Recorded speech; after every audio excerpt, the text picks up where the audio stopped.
Good is new. My name is Cassie, and today I am very excited to tell you that we are turning old, empty jars into snow globes. Isn't that exciting? It's really, really simple.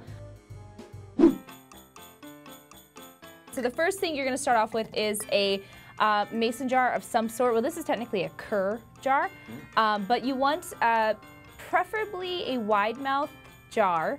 This is, I think, 32 ounces, and you'll notice that it has one side with no logo, which is what you're going for. You don't want one with too much on it, because then you can't see. You're gonna take your lid and grab some little miniatures.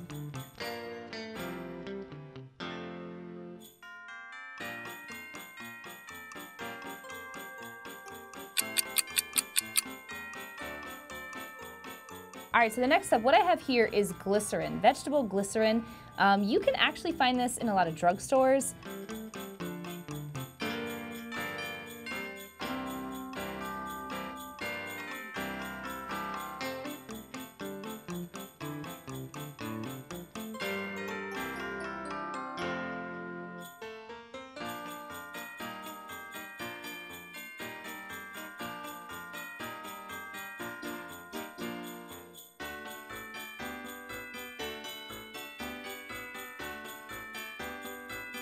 Bam!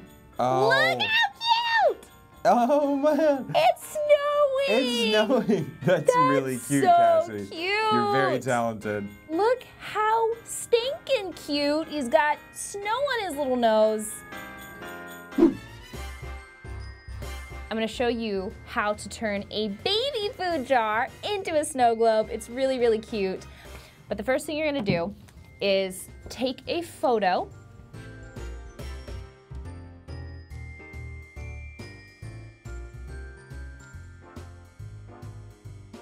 With just regular old packing tape. Just regular packing tape.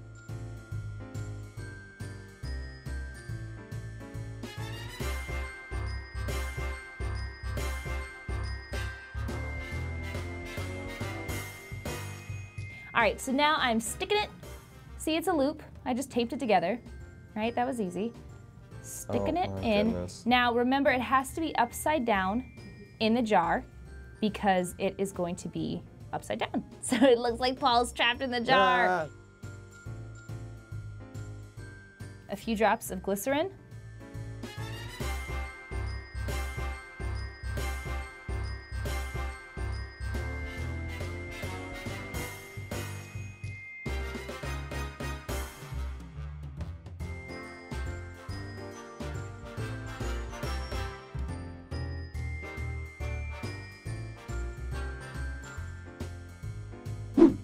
That's about it. That was pretty easy. That was very easy. So I hope you guys make this at home. Crafting should be fun, it should be easy, and just really enjoy it. Make mistakes, it's okay. Remember, life is about the little things. Mwah!